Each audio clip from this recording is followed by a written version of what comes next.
Hello and welcome back students. इस video में हम लोग पढ़ेंगे केमिकल रिएक्शंस ऑफ हेलोएरीन्स। ये क्लास 12th एनसीईआरटी की यूनिट 6 हेलोएल्केन्स एंड हेलोएरीन्स का 6th वीडियो है, जिसमें हम लोग केमिकल रिएक्शंस पढ़ने जा रहे हैं हेलोएरीन्स के। इससे पहले के वीडियोस में हम लोग बाकी पोर्शन पढ़ चुके हैं। अगर आपने वो सारे वीडियोस नहीं देखे हैं तो उसका लिंक डिस्क्रिप्शन में है। स्टार्ट करते हैं रिएक्शंस ऑफ हेलोएरीन से।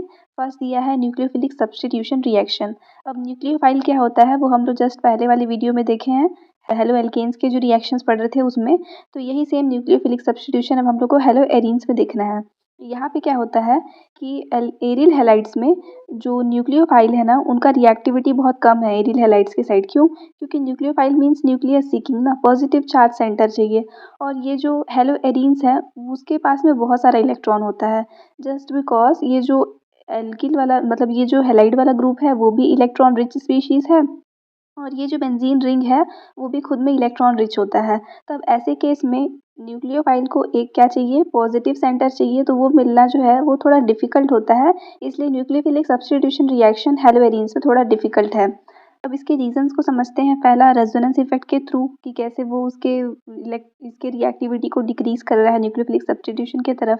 तो रेजोनेंस इफेक्ट में हम लोग को दिखेगा कि ये जो क्लोरीन है अभी इलेक्ट्रॉन रिच है, तो वो अपने इलेक्ट्रॉन्स को कहाँ डोनेट कर रहा है, इस बेंजीन रिंग के ऊपर।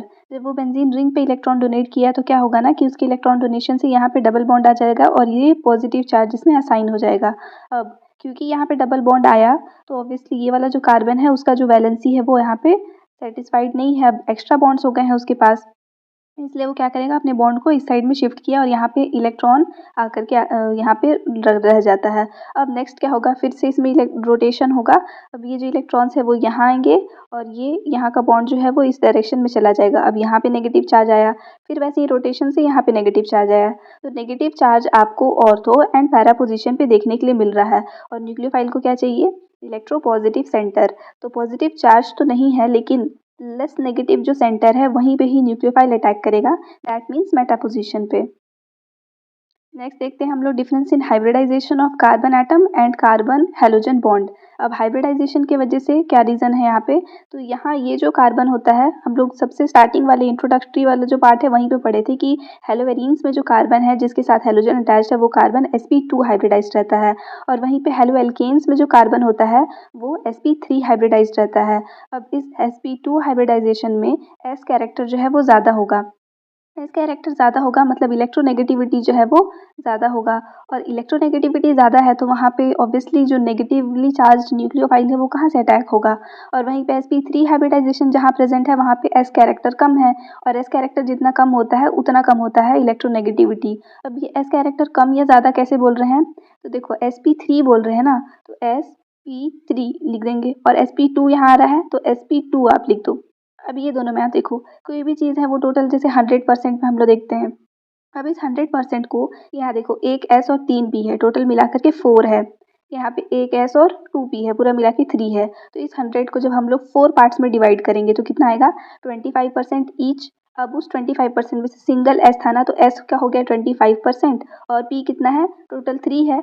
तो बाकी के तीनों पी को 25 25 25 देंगे, मतलब ओवरऑल जो पी कैरेक्टर है वो आ जाएगा 75%। तो यहाँ पे एस कैरेक्टर हुआ 25। नेक्स्ट जब हम लोग sp2 हाइब्रिडाइज देख रहे हैं तो इसी 100% को आपको 3 पार्ट्स में डिवाइड करना है, तो 33.33 आएगा।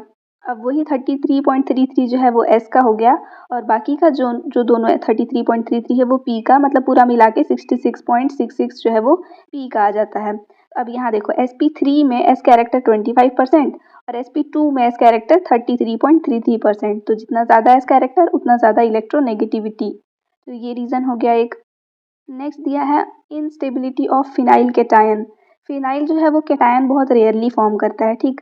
अब यहाँ पे जब हम लोग ज़बरदस्ती उसका केटायन फॉर्म कराए भी हैं तो वो क्या होता है, इनस्टेबल होता है। और अगर स्टेबल ही नहीं है तो फिर उस केस में रिएक्शन होना बहुत मुश्किल है। और नेक्स्ट है बिकॉज ऑफ पॉसिबल रिपल्शन। अब क्योंकि इलेक्ट्रॉन रिच सेंटर है वो खुद भी, जो एरोमेटिक रिंग है वो खुद भी इलेक्ट्रॉन रिच सेंटर है, और जो न्यूक्लियोफाइल है वो भी इलेक्ट्रॉन रिच है, तो रिपल्शन जो है वो ऑब्वियसली यहाँ पे पॉसिबल है। इसलिए न्यूक्लियोफिलिक सब्स्टिट्यूशन रिएक्शन यहाँ पे डिफिकल्ट हो जाता है। तो ओबी से अगर हम लोग न्यूक्लियोफिलिक सब्स्टिट्यूशन देख रहे हैं तो क्या कर सकते हैं, बस ये एल्किल वाला ग्रुप निकालो और न्यू जो ग्रुप है वो वहाँ पे ऐड करो। जस्ट अभी सब्स्टिट्यूशन देखे ही थे, तो यहाँ दिया है हाइड्रोक्सिल ग्रुप से जब रिप्लेसमेंट करा रहे हैं इस क्लोरोबेंजीन में तो फिनॉल फॉर्म हो रहा है। और अगर फिर से हम लोग रिप्लेसमेंट कराना चाहें, जैसे यहाँ पे देखो अब नाइट्रोक्लोरोबेंजीन है, नाइट्रोक्लोरोबेंजीन में अगर रिप्लेसमेंट कराना चाह रहे हैं तो फिर ये क्लोरीन जो है वो तो रिमूव होकर के वहाँ पे OH आ गया। दोबारा से अगर आप कराओगे तो क्या होगा, अगर आप नाइट्रो ग्रुप यहाँ पे फिर से ऐड कराना चाहेंगे, जैसे इस वाले पे दिख रहा है आपको, फिर ये क्लोरीन निकल करके यहाँ पे OH आ गया। अगर इसके अलावा आपको एक्स्ट्रा एडिशन कराना है तो वो हमेशा कहाँ ऐड होगा, तो मेटा पोजीशन पे, ठीक है। अब मेटा पोजीशन पे आने का रीज़न यहाँ पे ये पूरा दिया है, इसके थ्रू समझ सकते हैं। देखो पहला OH जो है वो कहाँ ऐड हो रहा है आकर के, ये क्लोरीन को रिमूव करके इसकी जगह पे आ रहा है। जब ये इसकी जगह पे आएगा तो ये एक यहाँ पे इंटरमीडिएट जो है वो फॉर्म हुआ। अब ये जो इंटरमीडिएट है इसमें आपको शिफ्टिंग देखने मिलेगा इलेक्ट्रॉन्स का। तो यहाँ पे आपको दिख रहा है इलेक्ट्रॉन नेगेटिव चार्ज पहले इधर मूव हो रहा है इस डायरेक्शन में, तो यहाँ पे नेगेटिव चार्ज आ रहा है, फिर वो इधर मूव हो रहा है तो फिर यहाँ पे नेगेटिव चार्ज आ रहा है। ओवरऑल एक रेजोनेंस हाइब्रिड हम लोग ऐसे फॉर्म करेंगे एंड उसके बाद यहाँ पे जो Cl है वो इजीली रिमूव हो जाएगा और OH के साथ में ये बॉन्ड फॉर्म हो गया है। ये SN2 वाला मैकेनिज्म है यहाँ पे भी, ठीक। तो ये हो गया पैरा आइसोमर का, कब, जब नाइट्रो ग्रुप जो है वो पैरा पोजीशन पे अटैच था। नेक्स्ट जब नाइट्रो ग्रुप जो है वो ऑर्थो पोजीशन पे अटैच है तब आपको दिख रहा होगा यहाँ पे भी 3 आइसोमर्स बने हैं, यहाँ पे भी 3 इंटरमीडिएट बने हैं, यहाँ पे भी 3 ही हैं, ठीक। वैसे वैसे रोटेशन हो रहा है। फिर ये इसका हाइब्रिड हम लोग फॉर्म किए और फिर यहाँ पे Cl जो है वो निकल गया यहाँ से। नेक्स्ट हम लोग देखेंगे जब M आइसोमर देख रहे हैं मेटा पोजीशन पे जब नाइट्रो ग्रुप अटैच्ड है, उस केस में फिर अब देखो यहाँ पे, तो फिर यहाँ सेम वैसे ही 3 जो है इंटरमीडिएट्स बने, फिर ये उसका हाइब्रिड हो गया और फिर यहाँ पे आपका ये Cl एलिमिनेट होकर के OH जो है फाइनली वो अटैच हो गया है।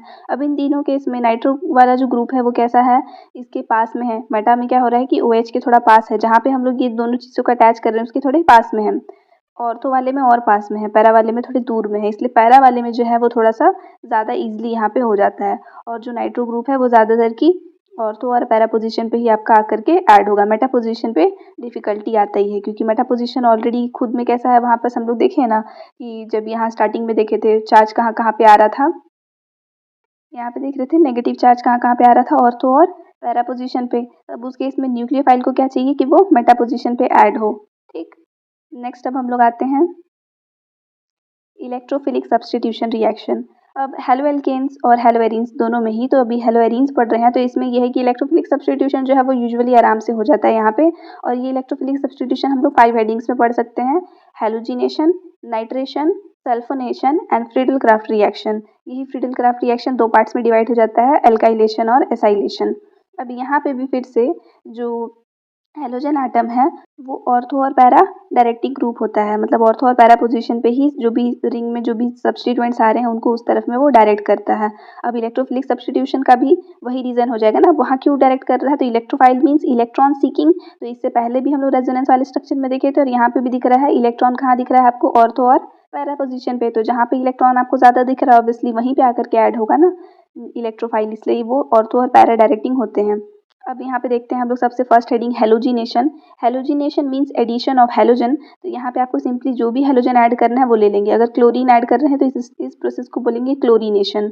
अगर ब्रोमीन ऐड किए तो ब्रोमिनेशन, आयोडीनेशन, फ्लोरीनेशन उसी टाइप से है। तो यहाँ पे रिएजेंट के फॉर्म में आप वो हेलोजन लेंगे जो आपको ऐड करना है और कैटलिस्ट में हमेशा रहेगा एनहाइड्रस FeCl3।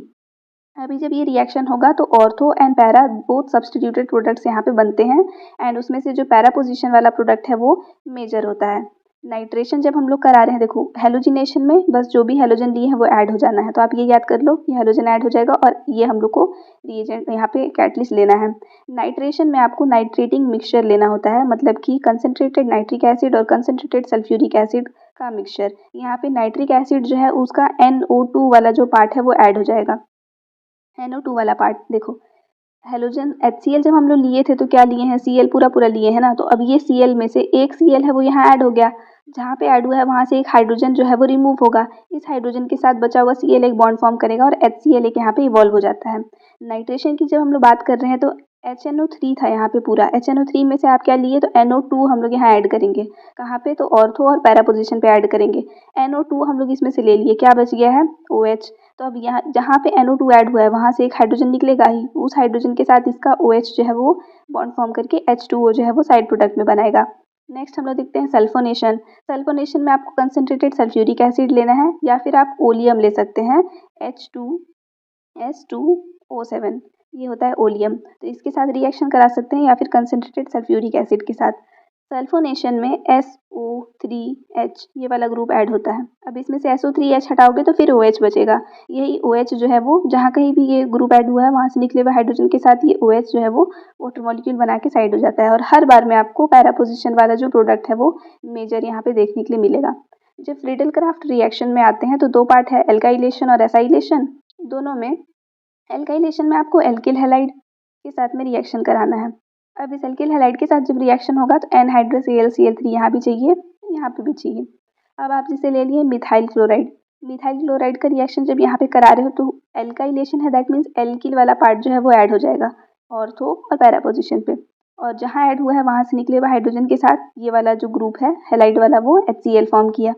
नेक्स्ट जब आप एसिटिल क्लोराइड के साथ रिएक्शन करा रहे हैं, इस केस में फिर क्योंकि एसाइलेशन है तो ये वाला पार्ट इतना पूरा ये ऐड हो जाएगा, फिर ये क्लोरीन जो है वो हाइड्रोजन के साथ एलिमिनेट हो जाएगा। ये हो गया आपका इलेक्ट्रोफिलिक और न्यूक्लियोफिलिक दोनों रिएक्शन। नेक्स्ट है reaction with metals. Reaction with metals में एक वुड्स फिटिक रिएक्शन और एक फिटिक रिएक्शन, ये दोनों आपको पढ़ना है। वुड्स रिएक्शन हम लोग पढ़े हैं रिएक्शन विथ हेलो एल्केन्स में, रिएक्शन ऑफ हेलो एल्केन्स में। अब जब हेलो एरीन्स में पढ़ रहे हैं तो वहाँ पे आपको फिटिक रिएक्शन पहले देख लेते हैं। वुड्स रिएक्शन में आप क्या लिए थे, एल्किल हैलाइड लिए थे। फिटिक रिएक्शन में आपको एरिल हैलाइड लेना है। सेम वही सोडियम मेटल और ड्राई ईथर। अब ये जो दोनों एरिल वाला पार्ट था वो एक साथ ऐड होकर के बाईफिनाइल फॉर्म करेगा और ये जो Na है वो दोनों के X के साथ में 2 मॉलिक्यूल्स NaX का बना लेगा। जब वुड्स फिटिक पे आते हैं तो यहाँ एक ये देखो वुड्स रिएक्शन का रिएजेंट है RX और फिटिक रिएक्शन का रिएजेंट यहाँ पे लिए हैं बेंजीन, तो इनके ऊपर X, यानी कि दोनों में से एक लिए हैं, इसलिए वुड्स फिटिक बोल रहे हैं। सोडियम मेटल के साथ रिएक्शन ड्राई ईथर के प्रेजेंस में, फिर यहाँ पे जो प्रोडक्ट फॉर्म हो रहा है वो एक यहाँ पे अगर मैं CH3 रख दूँ तो ये हो जाएगा टोल्यूइन। और नॉर्मली यहाँ पे मतलब आपको क्या दिख रहा है कि बेंजीन के ऊपर एल्किल ग्रुप का एडिशन हो जाता है।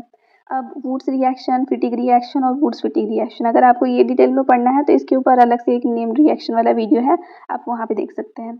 यहाँ पे कंप्लीट हो जाता है chemical reactions of hello arenes. Next topic है पॉलीहेलोजन कंपाउंड, ये हम लोग नेक्स्ट वीडियो में पढ़ेंगे। आई होप यहाँ तक आपको ये लेसन समझ में आया होगा। Thanks for watching. और आपको इस लेसन के बाकी पार्ट्स का वीडियो देखना है तो उसके लिए आप यहाँ पे क्लिक करके देख सकते हैं।